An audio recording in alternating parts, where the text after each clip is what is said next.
Hola a todos, yo soy Jorge Roy, bienvenidos al primer programa del 2023 de Cine Spoiler. Recuerda que durante este año también estaremos en contacto a través de las redes sociales en @bpluspiso y mis redes personales @mrroy, Mr. Roy. Y aunque el año acaba de empezar, en el 2022 tuvimos increíbles entrevistas en este programa, por eso hoy queremos recordarlas. Y aquí te presentamos lo que traemos esta noche para ti en Cine Spoiler.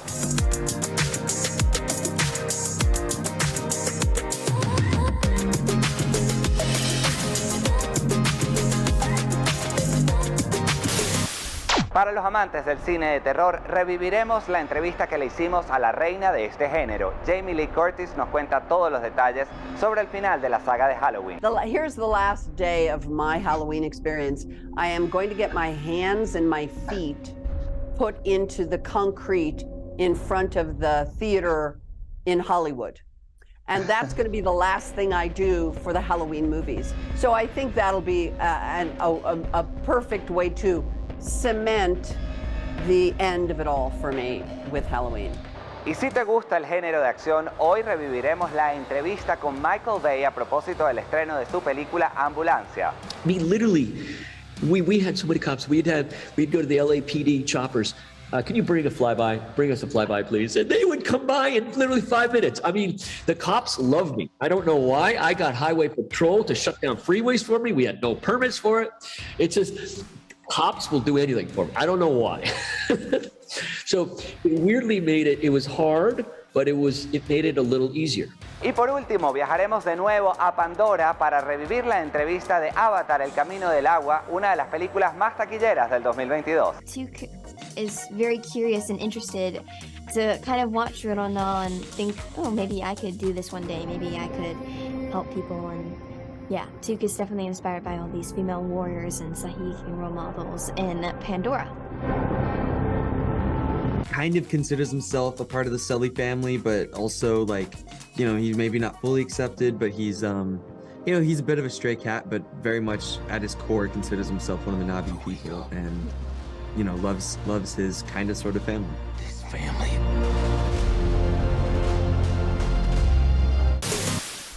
Y en el 2022 le dijimos adiós a una de las sagas de terror más importantes de todos los tiempos. Por supuesto me refiero a Halloween. Y tuvimos la oportunidad de conversar con su gran protagonista, Jamie Lee Curtis, quien nos comentó sobre cómo fue decirle adiós a este personaje de Laurie Strode. Veamos qué nos contó en esta entrevista.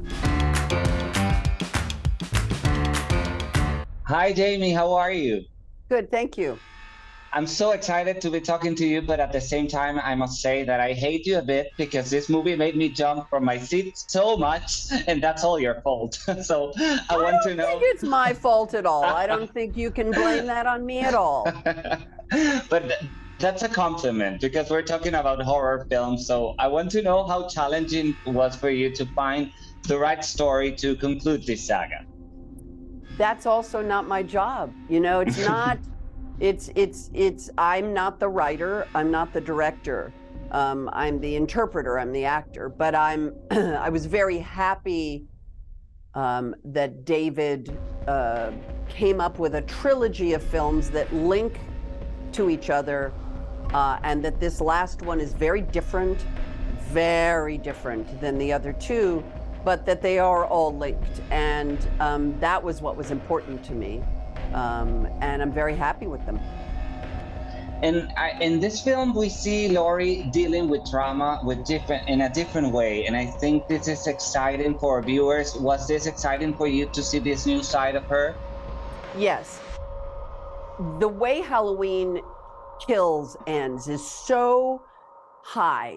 The violence level, the trauma level of her daughter being killed at the end, it's just so big. You musically, where do you go? You can't keep going like clunk, clunk, clunk, clunk, clunk. It's just too much. So I really like that the opening of this movie is a whole different piece of music for a minute. And then there's a beautiful interlude where you meet a new character. There's some interesting themes shared before you go on the roller coaster, and then boom. And what was particularly important for me was that the way that the movie takes place 4 years later. And in order for Laurie to start a movie 4 years later, we meet a woman who has the possibility that she may have been able to start to heal. She will never heal. No one ever heals from the loss of a child. No one ever heals from the level of violence perpetrated against her by Michael Myers, ever. No one in a town heals. But you can start to heal. There can be glimmers of hope, little bits of healing. No one heals 100%, but there is healing. And it's a process. And we meet Laurie in the process of healing. And I like that we see her there because we then get to go on the ride with her again. That's it. And for viewers, it's so excited seeing her that way. But for you, after all these years, it must be bittersweet to say goodbye to this character after all she has been through. How are you feeling right now? Well, again, I'm on the hustle part of it, which involves a lot of travel and you know, I love getting a reaction from you. I mean, this is why we make them, is so that people respond. You know, it was sad ending the filming, and I promise you, the last day, here's the last day of my Halloween experience. I am going to get my hands and my feet put into the concrete in front of the theater in Hollywood.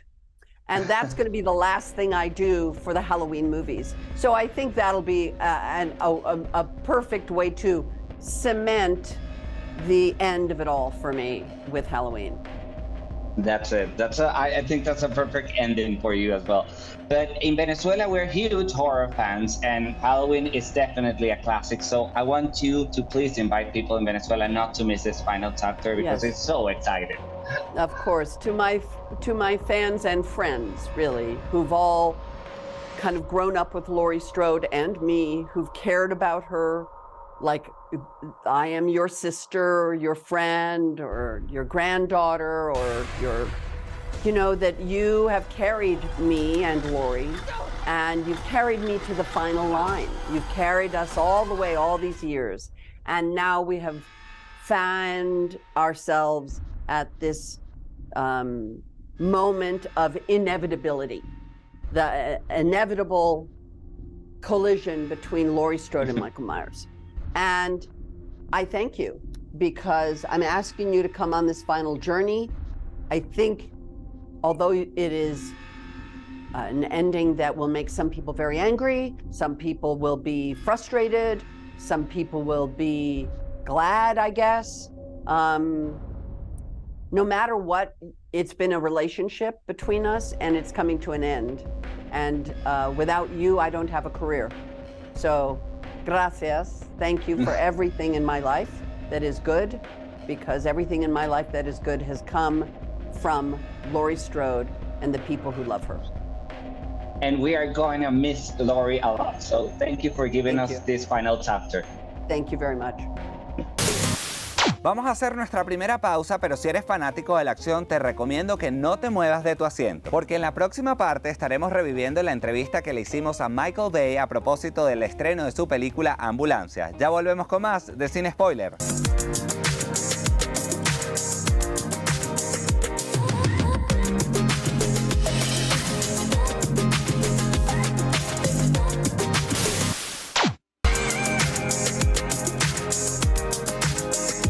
Estamos de vuelta con más de Sin Spoiler, y durante el 2022 tuvimos la oportunidad de conversar con el rey de las películas de acción, el director Michael Bay, quien el año pasado estrenó la cinta Ambulancia, rodada totalmente en pandemia y protagonizada por Jake Gyllenhaal. Pero dejemos que este director nos cuente todos los detalles y los retos de rodar esta película. Yeah. Michael, it's such an honor to be talking to you. And I want to say that I was so stressed when I watched this movie. I spent the whole day with my heart racing, and that's all because of you. So It's good. I wanted to know what elements of this story attracted you to be involved in this project. Well, exactly what you just said. That was what I said to Universal. I said, listen, I've done so much action in my life. This is not about action. This is about a study of tension. And it was a challenge for me to do something that was very enclosed, small, tight, and claustrophobic, and a challenge to, can I make the audience tense for a very long time?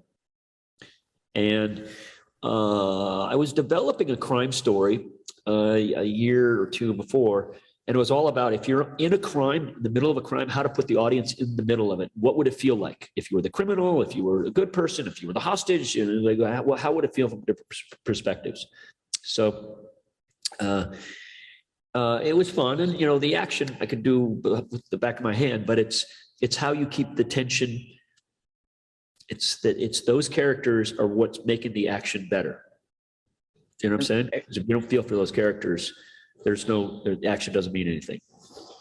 Definitely, and I was pretty surprised because I came into the movie thinking I was going to see the huge action sequences that we are, accustomed to, but I was surprised by the emotional side of this story and all the emotional journey this character has during all the chase in the ambulance, and that's pretty amazing what you managed to do, like allowing this character to develop at the same time, not slowing down the pace of the action. Right. I mean, you know, that was, you're right. That's to me, that was a challenge of the movie. And I got to tell you, I remember cutting the movie. We could go a little longer because I talk too much. I remember cutting the movie, and I'm like, God, I am fucked. I'm thinking, I'm like, are you going to like these guys in the end? You know, I knew I would like Will, but like, and weirdly, it started to get more emotional, you know, and even Jake is a bad guy, but he's so charming and you weirdly like him. And it sort of becomes like a love story, a brother love story. And it's, I was surprised. I didn't think you could get that much emotion. And so that's something where I thought I was screwed in the beginning, and you just kept working the edit, and you would find things to, and Cam is really the heart and soul, you know? Anyway. and Michael, you are, you know, it's interesting. Hang on, interesting, because we're talking about when we tested the movie, we tested 360 people in a theater. The women numbers were off the charts.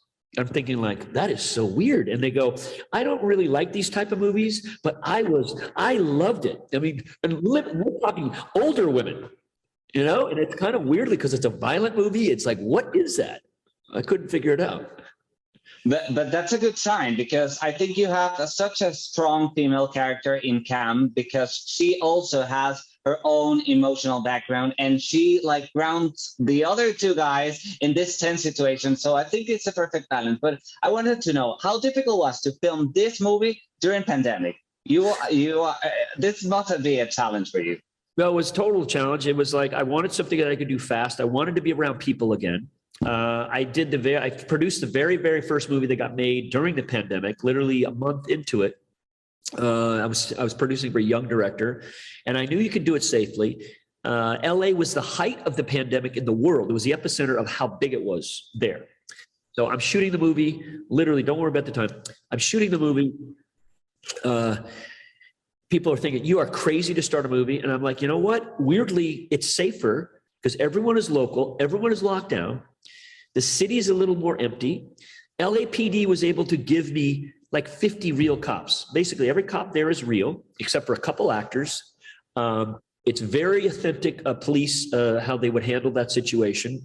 I mean, literally, we had so many cops. We'd go to the LAPD choppers. Can you bring us a flyby, please? And they would come by in literally 5 minutes. I mean, the cops loved me. I don't know why. I got highway patrol to shut down freeways for me. We had no permits for it. It's just, cops will do anything for me. I don't know why. So it weirdly made it was hard, but it made it a little easier. That's amazing to know that, because the result is pretty awesome. So I want to congratulate you and thank you for your time, of course. Oh, thank you. All right. Nice talking to you. Bye-bye. Vamos a hacer una nueva pausa, pero en la próxima parte vamos a visitar el mundo de Avatar, porque estaremos repasando la entrevista que le hicimos a los protagonistas juveniles de esta película, Trinity Bliss y Jack Champion, aquí en Cine Spoilers.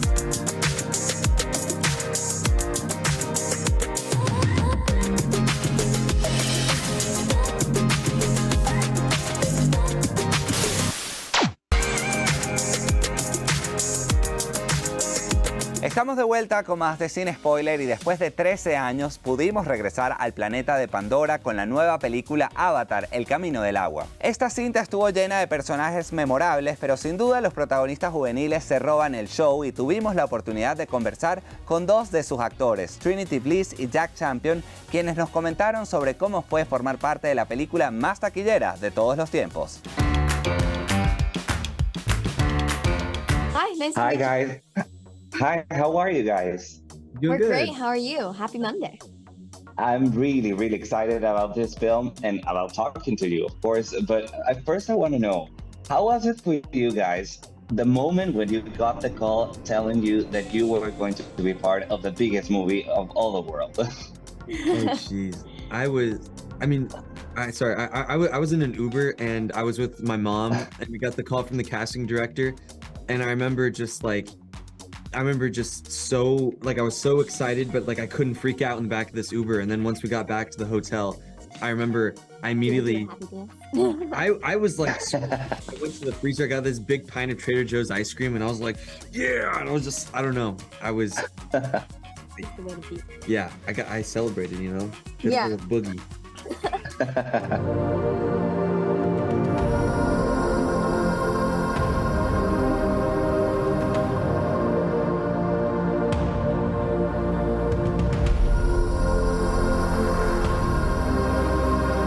Yeah, I also found out in a car, and I was just I had just met Jim, and my parents and I were driving out of the MBS campus, and then got a call, and just totally sitting there like, what? Figuring out that I got the role, and I was gonna get to bring to life Titire.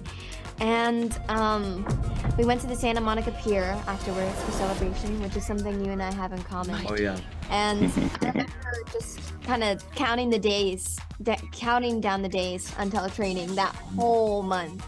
And when the day finally came, I was just so excited to get on set. And, yeah, still can't believe it. And I'm like, what? That's great to know. But we know by this point, we know very little about these characters and we're excited to meet them. But what we know from talk especially is that she comes from a great lineage of women and she's very close to them, to her mother, Neytiri. What do you think your character gets from these strong female characters that we met on the first film? But I feel her.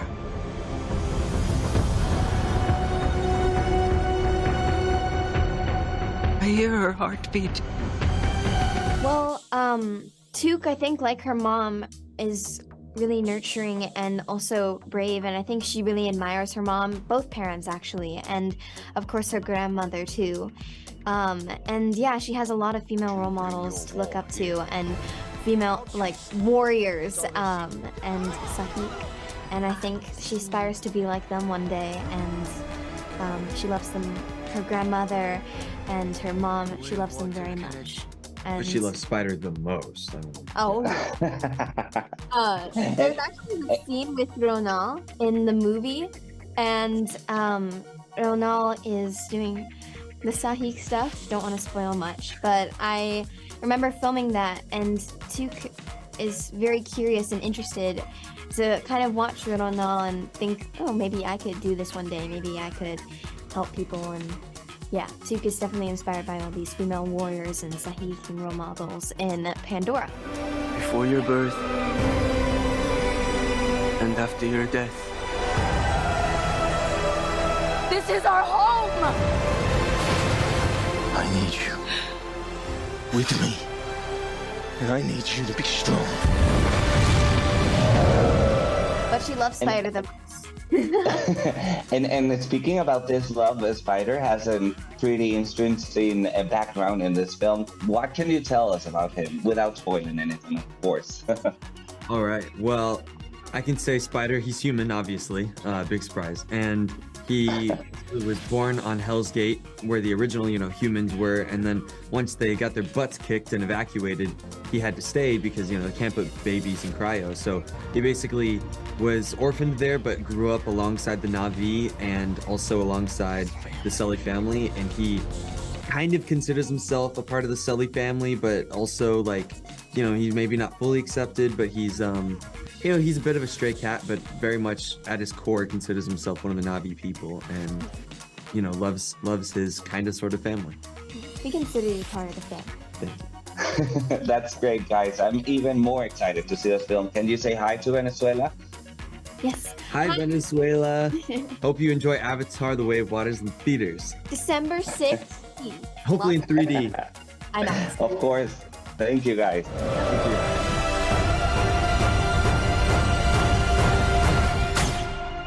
Strong heart.